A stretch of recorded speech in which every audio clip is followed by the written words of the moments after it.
Kofi Wera, JB Fali Ferré, tout le monde est invité dans ma tanga Pasteur Barouti.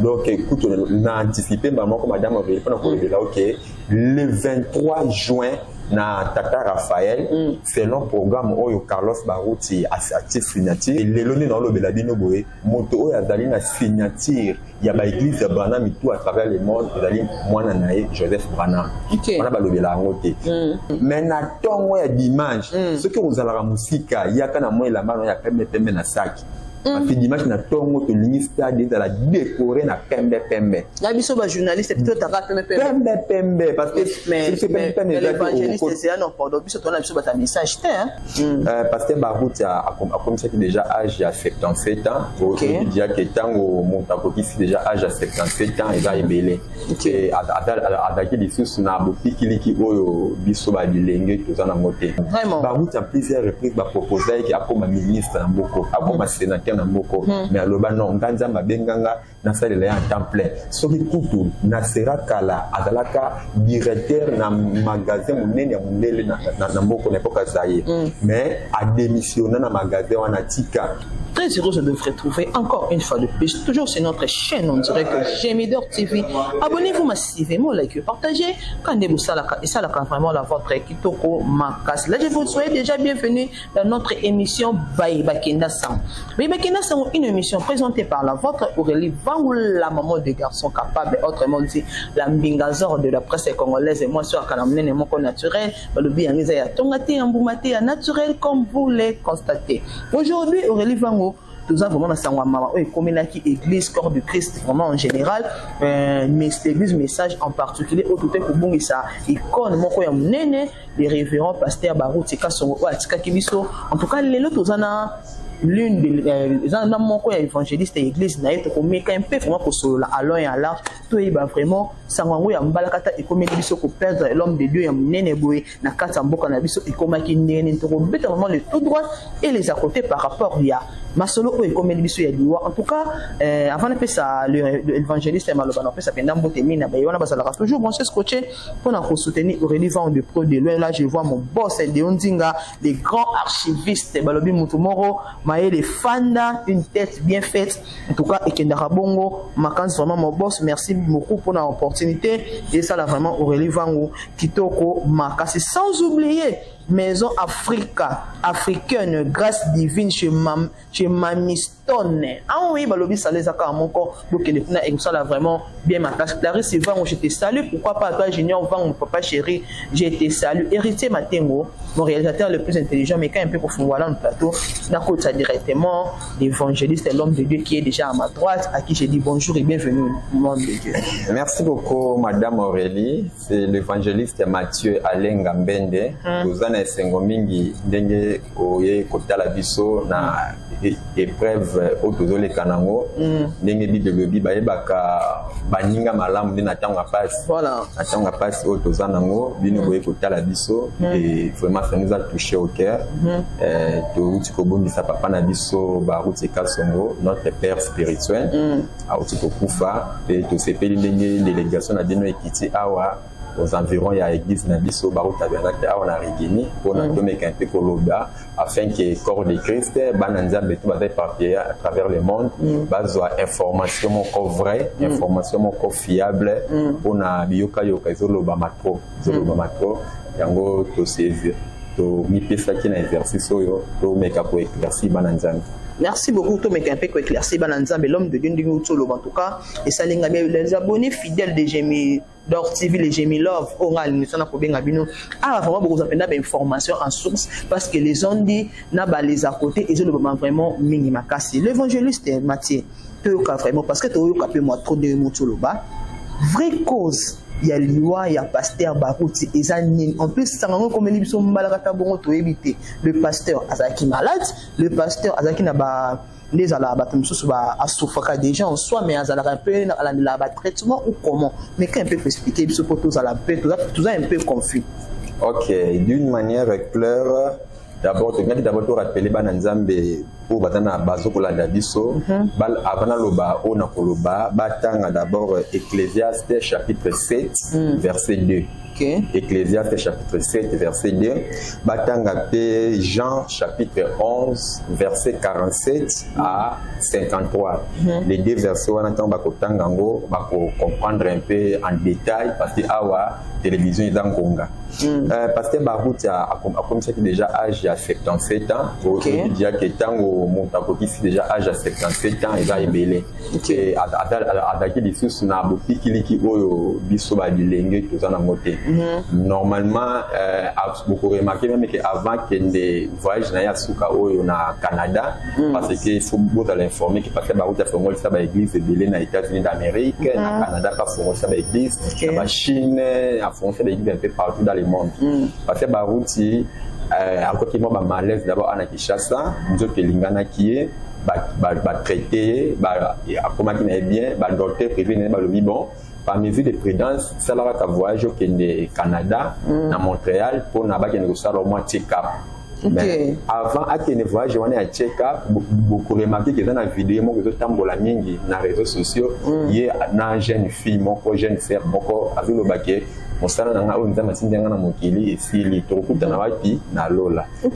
Aïba qui n'est déjà. Donc ami nom de Dieu ami qui déjà. Liwana est déjà vraiment. Évidemment pétant accueilli na Canada accueilli pour na check-up mais bah tu as remarqué que au les check-up ils ont un contrôle médical mais quand il y a santé, ils ont déjà bien, mais ils ont se dégradé. Après check-up, oui, après check-up, si ils ont coma, tant que na coma, on a peut-être mobilier tout au bêta. En fait, Branham, tant à la accident, même quand na morgue.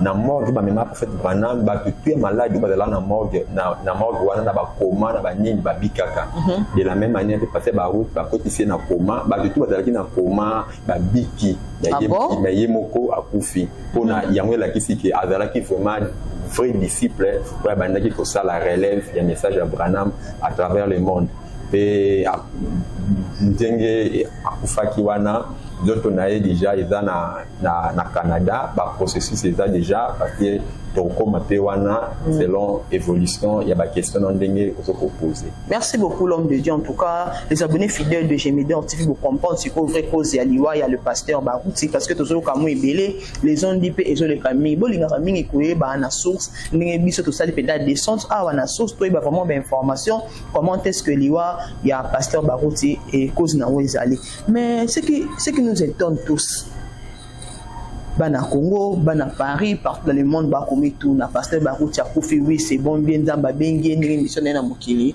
et moi, la vidéo, à l'obaki qui est émission na et on est sorti dans matinée qui est assez comme ça là. Alors, pourquoi pour la cause de la succession, pour la succession, il y a pasteur Barouti fait ça à moi, tandis que Bana Moni peut dans le cadre église pour na basta na nzambe parce que belé ba ofe basta mi kolo plus pour les camons na pasteur Barouti. Alors pourquoi kaka ils amona pasteur Barouti? Wana zali bande ke belende bazo comprendre que système wana ndingi tezolo de là.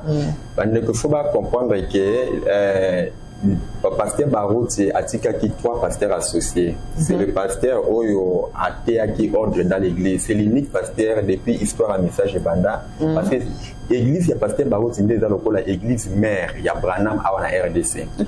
Donc, quand on parle de l'église de Branham en RDC, référence à l'église de pasteur Barouti, atika qui trois pasteurs associés. Pasteur Moussendo Metouchela, Paul Ndembo et son fils Carlos Barouti. Et Carlos Barouti wana à l'état qui n'a pas échelon nyonso, ba échelon tout où dans la cas pour na monter comme avec qui était un jeune comme nous, un jeune qui descendait pour faire l'évangélisation sur le terrain, aller dans des voyages, passer par là et aller même dans des milieux où il a qui est un peu très risquant. Il a fait ça et il a fait son parcours normal. Et jusqu'à ce qu'il a commis un niveau pour nous, il y a un pasteur associé.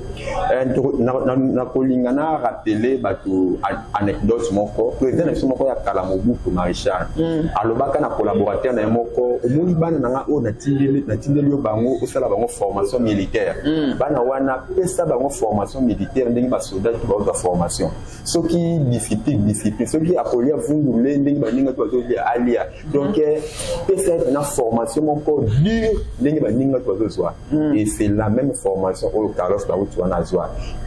Il est vrai que le prophète Branham, que nous considérons comme notre visionnaire, parce que le prophète Branham a dit que j'ai été envoyé par Jésus-Christ. Vous pouvez remarquer que les gens considèrent Branham comme Dieu.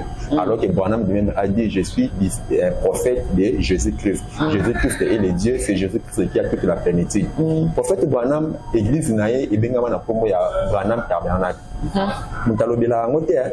Prophète Branham avant Koufa, alors qu'il n'a pas fait la seule Branham n'a Koufi. Moi, nangai Joseph Branham de article dans la Bible de nangana bana côté.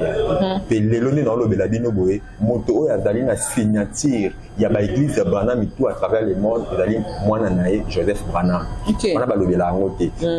Toto ko sala un peu bande ko ya droit ba benga ke loko to sala droit comparé. Droit comparé c'est loko moko ba comparer par exemple constitution en France, bo comparer na constitution en RDC, on a besoin ba point convergent, na ba point divergent. Pour la bande ko comprendre un peu schéma au nom qui est nango. Ce que aussi par exemple tant papa na biso Laurent Désiré Kabila Koufaka. Moi na Joseph Azoka pouvoir. Ba ko benga ka royaume te. Papa Etienne Tshisekedi tanga Koufi. Moi na ye o ba na ko kangama na ni na mosala ba na ko sala Fati à moi, les bosses ont été une mais le coup, il y a un peu de kangamane mingi. Il y a un peu de kalaki. Obi liu un leader dans ma koufi. N'importe qui te remplacer naï parce que beaucoup risquer l'eau que panzana et c'est une moto à maîtriser milimo donc toi la maîtrise nango la maîtrise nango Carlos Barouti a sali parcours normal kobanana de un ti a commis au sommet bongo aza de la même manière Fati a sali parcours naï kobanana un ti a comme au sommet donc moto a dit déjà ndak mobimba de fondation ti likolo yene mdako maîtriser l'oko l'oko ko panzana te alors pourquoi y est parce que avant la maîtrise ou la maîtriser makambo de salema il est vrai bah qu'on pense que c'est que na bangoté mais l'élection de salemité à collecter na élection mais l'élection on est que salema à partir il y a ba trois pasteurs associés de bazawana parce que état lokola na parlement yoko keneka un coluna akola mukaboité mbano coluna lobby que ngape na parlement na comme président na sala compétition na papa Vital Kamerhe non pour na comme président assemblée nationale il faut d'abord député national et en même temps au déposer candidature nao ezala étudier na comité il y a assemblée nationale bureau d'âge après maintenant pour confirmer ce que vous allez accepter ou rejeter. De la même manière, Carlos Barouti, candidature n'a pas aussi autant porté. Tout le monde a connu la monde parce que n'a tout dit papa. Mais à cause il y a respect aux gens envers bino abonné, il fait que le la bino pour avoir d'informations à la vraie source. Très bien. Parce que celui qui vend dîner et que ça la bien été. Il y a une information dengue makambo et kokene. À Carlos Barouti a déposé candidature. Il y a une minute déjà parmi les trois pasteurs associés wana. Malgré que bango divisé premier régner bango moko déjà ba comprendre ils sont en commun accord que non biso tozalaka wana sima ya Carlos ozala nae le pasteur titulaire de la même manière histoire a bien message à Branham na Kisangani tozalaka na pasteur moko Ngonde papa Ngonde na banana côté ya kana lingala côté na lingala mais ba associé na ceinture na ezalaki ba professeur d'université ba papa Kabamba do ceinture lenda. De la même manière, peut-être appliquer on a parce que papa Barouti nous a enseigné l'ordre dans l'église. À tête abisso comment l'église doit être fonctionner. Il y a un moment où il a cousu à la banane aussi le moment macaboté. Bon macabézalaka géré par les administrateurs de l'église ou gestionnaires de l'église. Donc c'est quelqu'un qui nous a prêché l'ordre et l'ordre va être qui nous sonne pour aller jusqu'au bout parce que yemo kapa avant kufa lobaka. De la même manière Branham lobaka na kosepe la Bible na ntika na maboko ya mwana nga Joseph Branham ngape Barouti namoni mwana oyo Carlos Barouti a fait vraiment ses preuves comme il a fait ses preuves je souhaiterais qu'il y ait une tika na Bible na nga et fait lobela kimokolo la kisiki après départ na nga yenda kozala pasteur titulaire et ça sera respecté bande ko bolongo la bino ba les ont dit au buzo kawana vraie information yango wana vraie information yango wana mais elo mona moni yango un peu sombre les années. Yo mo tolo ba le pasteur Carlos Barouti waza mwana ya pasteur Barouti le révérend Barouti a dit à l'Église c'est que élection c'est pour ça l'année parce que aussi botier déjà au sommet parce que élection c'est pour l'année. Merci beaucoup maman Aurélie vraiment babituna na oyo babituna moko intelligente vraiment très mayele biso na Baroute Tabernacle lokola tozali église phare ya message ya Branham à travers le monde esengeli to respecter ba étape tout oyo Branham visionnaire na biso en fait le temps de la fin ateya biso Branham aloba église pasteur ba votakaye ya on a ordre dans l'église Baroute yemoko ba votakaye na 1990 ya mozo mona ngai moto na zolo de la bino oyo nazali mwana ya Baroute fils légitime. Pourquoi? Parce que nabotami na 1990 ba parents nanga bazalaka déjà bandemi ya Baroute. Très bien. Ngai te nabotami na 1990 wana Baroute asibanga wana nazalaka bébé abondeli po na ngai na Baroute atangisi ngai ko bandana ekodine ti kino lelo pe na premier évangéliste na komi ko kende koteya kana ba province ya RDC ko kende koteya kana ba Kinshasa par-ci par-là parce que Baroute nous atangisa ngadi ko banda A ti na Z ya parole de Dieu. Il nous a tout enseigné. Comme Paul Lobaka na batinaï que j'ai déjà tout enseigné. Alors, Tolobi, vote Seigneur le Saint parce que comme il y a papa Baroute ba votaka en 1990, ti denga kufi boy. Oh, il va pour remplacer Kaye. Il faut aller à la vote. Mais tout ça, on a vu sur que vote que vous avez bon, ce n'était pas une surprise dans l'Assemblée nationale. Il y a candidature unique à Papa Vital Kamere. Candidature unique que vous avez fait dans la Tabernacle. Il y aura seulement candidature à Monko et à Carlos Barouti pour voter par acclamation pour accomplir les Écritures. Ok, donc élection n'est pas et accomplir les Écritures, c'est là la discipline de l'Église. Nous avons ordre et c'est un bon donc. Élection, les abonnés, ils ont pour créer des ordres qui va passer en sous oiseaux de la naïe, mais ils ont pour accomplir plutôt les principes de l'église, il y a tabernacle, église tabernacle, il y a Branham et Singaka. Mais l'homme de Dieu, ce qui nous étonne, alors pourquoi le pasteur me soutient au bazoya pour là?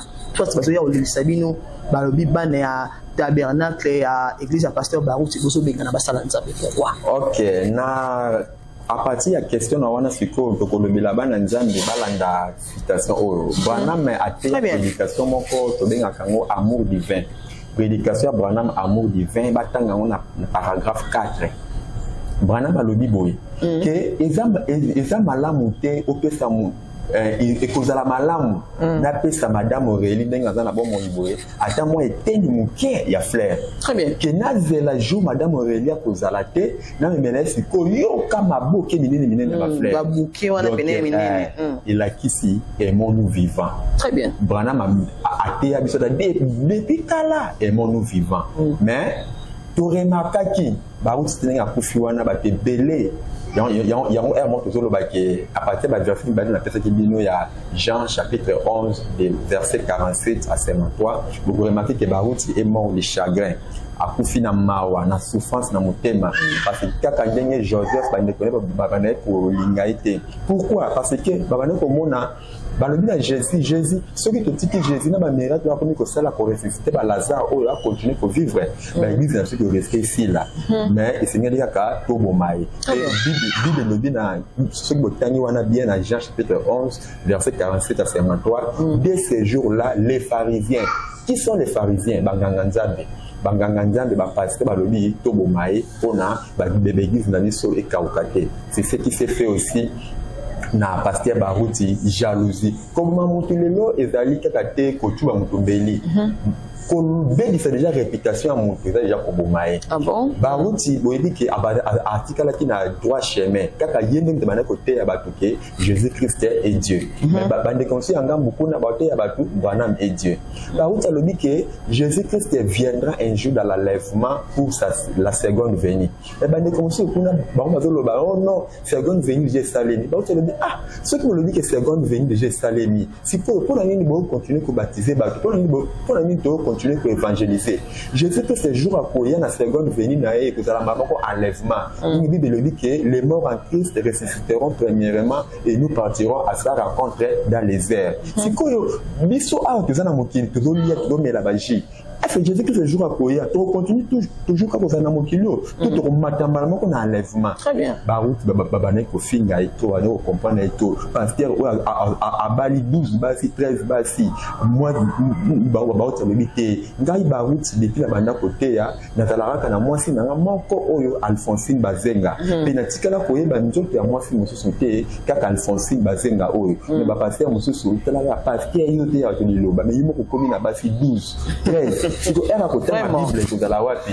Dans mon monde même, à mon appel, jeune fille dans l'église vité. Ce que mon gars, moi, jeune fille au Jana, Niswana. Ah, bah, là, il m'a moko. En tout cas. Awa ko émission na ko bangela madame na so reli bango awa ki bayo ko mikela biso fuye nini talaka ka boto madame azana ngo ba ke ko moni la biso ye ba ko risquer ba ke ba boto la femme au 13e femme ko reli bango talaka mo na ndeni no de Jésus na Bible en tout cas yangwana bande ko baye bake biso ba jeune ya Barout Tabernacle to petit si mutomo côté aya na matanga pasteur Barout tout le monde est invité qu'il soit les papes, qu'il soit les cardinals, qu'il soit abbé, qu'il soit musicien Mokili, Kofi, Wera, Jibé, Fali, Ferré, tout le monde est invité dans matanga pasteur Barouti. Donc écoute, on a anticipé maman comme madame Aurélie pendant qu'on est là, OK, le 23 juin na Tata Raphaël, selon programme Oyo Carlos Barouti à titre signature, le 23 juin, programme est déjà, le 23 juin, na stade Tata Raphaël, tokozalawana bisonyo surtout tokolaka pembe. Ezanine. Et wana des jours il y a souka ya cérémonie il y a le papier parce que Barouti corps naé et quitté déjà Canada le 17 juin oyo. OK. Quitté Canada le 17 juin. Nous allons rapatrier na Kinshasa. Oui, nous allons rapatrier na Kinshasa et tant que comme la biso awa na Kinshasa na aéroport Nzili, wana ko comme la biso awa le 19 juin na pourquoi le parce que vol. C'est mon erreur parce que faut bien savoir tout ça là wana pour y accompagner to y yamba pasteur. Oui. Le 19 juin à partir de 18h déjà, 18h, 19h, pour déjà Kokoma. Mais c'est mieux Kokoma déjà vers 17h, on a beau monde en continent à vérifier. Vraiment. Donc, 17h. Si vous allez à partir de 15h. Vol déjà au Kita, l'aéroport en Zili, le 19 juin. Et ceux qui volent les Kiti, na Poko wana, bako diriger corps wana, balamon koti, a wana rigini, na église na avenue paroisse numéro 6, na Barout Tabernacle. Temple où corps on a eu pendant quelques minutes et après bah pour faire diriger corps on a eu mort il y a cinquantenaire et le samedi le 22 juin de bah pour corps que vous allez exposer na stade Tata Raphaël de samedi ti dimanche na Congo. Pardon? J'ai un pardon, Malembe. Et le quoi na hérité matengo, mokamboleka et ça les moins bien été. Tu es bien dans notre faire la Kinshasa. Après Covid-19, na ba comme confinement, ba corps est là la soute. Tu remarques toujours quelques minutes et que alors pour le pasteur Barout, avec au contraire, avec au bouleverser maintenant et au bouleverser ordre national et au bouleverser le programme Mboka. Comment est-ce que tu es bien que pasteur Barout mérite mieux plus que ça, mais quand même Mboka faisant un macam. On a bon organisation comment est-ce que nous autres, il y a pasteur Barout et puis pour là, pour te dire surtout que le corps est là, évidemment. Je l'ai pardon.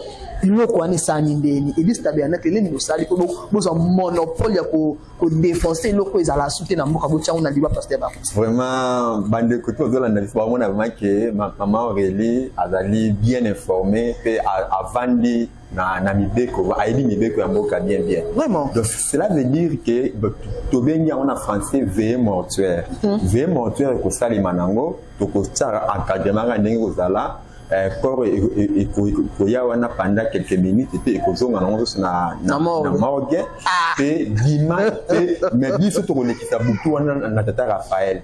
Il y a le référent Barout et il y a donc quoi fait bonus sous la morgue et il y a les sous-wana pour quelques temps à les zones sous la morgue et vraiment tous les musiciens chrétiens bakoyemba ba musiciens tous les bienvenus ba musiciens chrétiens tout bakoyemba butu mobimba le samedi le 22 juin si dimanche na Tata Raphaël mais na dimanche sikoyo na Tongo wana tenani il y a le 23 juin moto tout vraiment limu boyebi ki ndenge zalaka na butu bon rigueur ezate moto tout la tana ndenge lingi na butu mais na Tongo ya dimanche ce soki ozalaka musika yaka na moi elamba ya pembe pembe na saki parce que dimanche na tongo to lingi stade ezala décoré na pembe pembe na biso ba journaliste plutôt taka pembe pembe parce que mais l'évangéliste c'est non pardon biso to na biso ba message te hein ils étaient na latina ngani na latina ngani lobe ko mako kota te biso to la taka bazambala kuna ba star ba chaka maquillage te biso to yaka kolela pembe to lobi na biso madame Aurélie na dit que non ko beta pantalon na ya pembe beti pe mo bord na ya likolo ya pembe voilà to makamna ils étaient que oh fille à pantalon kota te non tout le monde est invité mais beta na pembe pourquoi pembe très bien là on peut relire na yeba c'est là parce que c'est quand tikela nga pina na monopole na pembe wana na yeba eza nini olinga bola sache que pasteur Barosi était saint jusqu'à sa mort ou comment pembe wa que pembe est synonyme à sainteté surtout nga to yeba pembe wana eza dia nini parce que kaka ndenge lobi wana ba pharisien ils na nzembo moko ba bandeko ba ko lukango ndeko na biso moko lifoko ayemba nakei ananze mana lobi moto soka zana mokili mingi ba laki saka ya mokila ba bengi Satan. Très bien. Sima ya liwa na e ba kati ye mokila ba bengi Monsanto. Ya mona ki na bande na lobela ki binoke et c'est nous devons apprendre to milingana ka tant de temps na bomo. Très bien. Lelo ba tout Barouti était un homme bon. Même prédication sur la TikTok, Facebook, le matin, na page et tout et tout. Voilà. Du vivant à Barouti, pour les Bolobas soit bien été. Jean chapitre 11 de 47 à 53. Pour comprendre. Il y a un c'est que le tout le monde aussi Barouti n'est dans la ligne Sabatonios.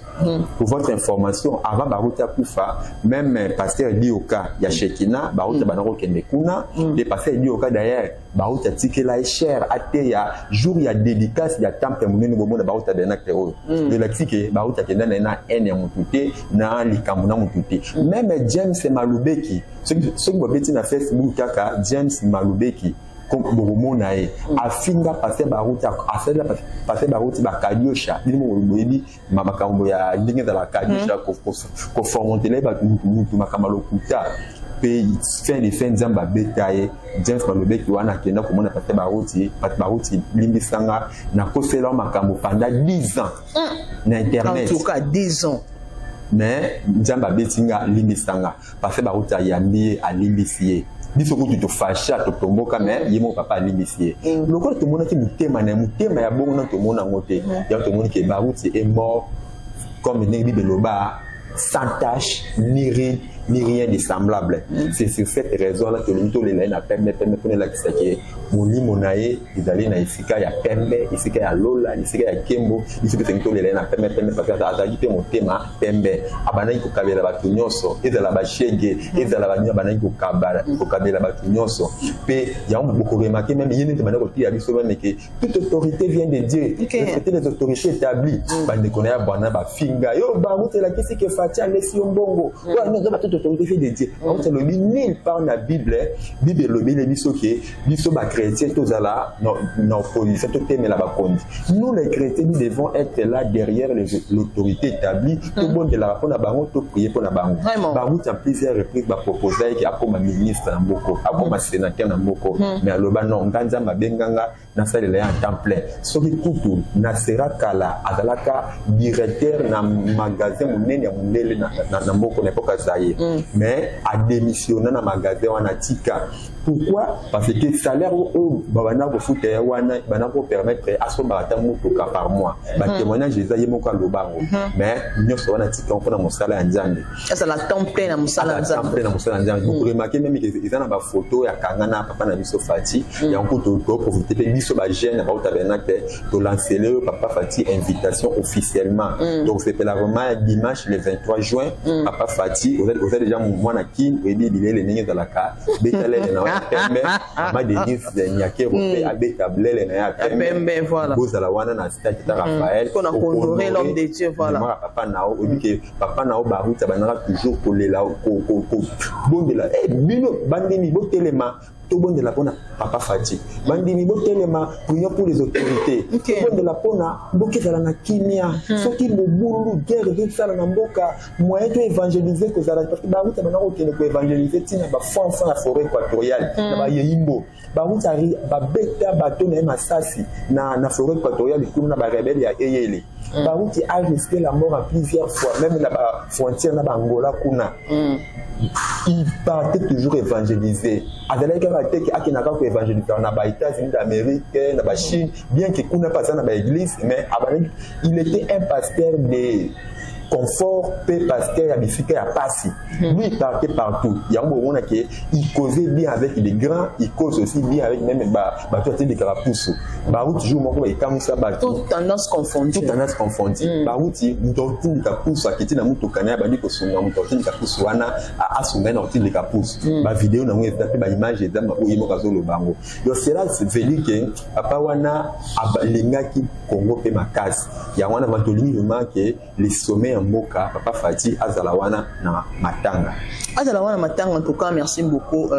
L'homme de Dieu n'est toujours vraiment moi temps, mais excusez-moi, on a posé sur cette question, moi, je suis comme réalisateur intelligent, excusez-moi, par rapport à l'église Shekina, à l'église Tabernacle Barouti, est-ce qu'il y a vraiment confortablement, vraiment, il y a bien les amis? Donc, ils ont un rapport pasteur Barouti, dans le cas qui climat de paix. Ok, maman Aurélie, question non est très profonde. Il y a ma question mon koya maele makas vraiment que l'autre c'est la mina maele nao.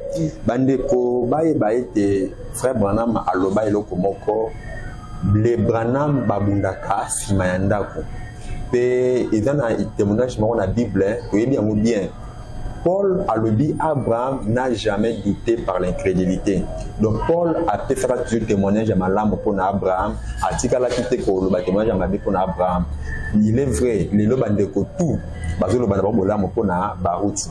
Pe pona par rapport à l'église Shekina te le dit que l'église Shekina bien que bangone babima kana église na biso na regeni, ba tena ko sala ya bango, sala biso passe parce que division est comme Malam. Vraiment. Et division wana mabale kabwana nalaka maman Aurélie moi si ake na Shekina mbala tikali na baro na regeni babale kabwana ba famille kabwana tout wana sala biso passe mais parce que baro avant pour faire le ban na biso to limbisa to bosa na kamonyo so wana eleka to limbisa yango bomoni na dédicace ya 2014 awa pe temple wana o baro tongi baro azwa tamba vota na 1990 église zalaka na sia ba etoko mais baro tala ndenga atiki temple manda na eza largement positif pe alobaki na biso to limbisa ba tonyoso to za ensemble yango wana tout le monde est invité na matanga ko benga na mututé na matanga ko beta mututé na matanga ko teni pe rigueur te à part des autres mutu rigueur na matanga te mutu tu akoya ato moni azala païen azala mutu ya tendance nini tikaye na matanga kota parce que tolini kimia ya want tolini pembe zola qui s'appelle p zola qui sa kimia donc tout est sous contrôle parce que Carlos Barros a le bébé biso tout est sous contrôle tout dans la kimia tout la première ba bébé non il dit que Barouti Tabernacle est à la partie à IDPS. Ah bon? Obi qui na IDPS ezali na ba parlementaire officiel na ba parlementaire debout. Biloko mosusu oyo oh na balabala ya gisa passer Barouti baboyi mutakota. Mutakota et voilà, bakota on oya na zopanga. Et biso tozala na kati église. Est-ce que biso petoko ni église zo salema. To bi malibanda non wani dala ki ba kulu na raka ya ba quartier. Ni ba jeune ka ba misana na bango sala ba désordre na bango. Qui m'a fait te marteler ce qui o ya comme comme ça la désordre na matanga même à partir de l'oti qui nous ndenge torokende ko d'accord parce que les 23 wana ce qui cérémonie officielle est fili les 23 wana balamo ko kaka les 23 wana ba ko diriger corps na mausolée oui donc mututu avait na invité na matanga ko benga na mututu tika mututu akota soki le 23 dimanche le 23 juin wana ba cérémonie fili balamo ko ba ko faire diriger corps na mausolée na ye oyo ba déjà ba salelier na tsele monzela passer ba route kozala na sele bazo tonga déjà mais corps et kokota kaka ndenge ya papa Etienne Tshisekedi de Salemaki ba kotisi corps ba finissage et kolanda sima bien que lien mususu passer ba route zala ki originaire ya Maniema Maniema ba kokona ba route na Katakokombe ba chef coutumier pe bazo selika ikambwana pe ngena bossa chef coutumier bazo réclamer mwana na bango pala zongela bango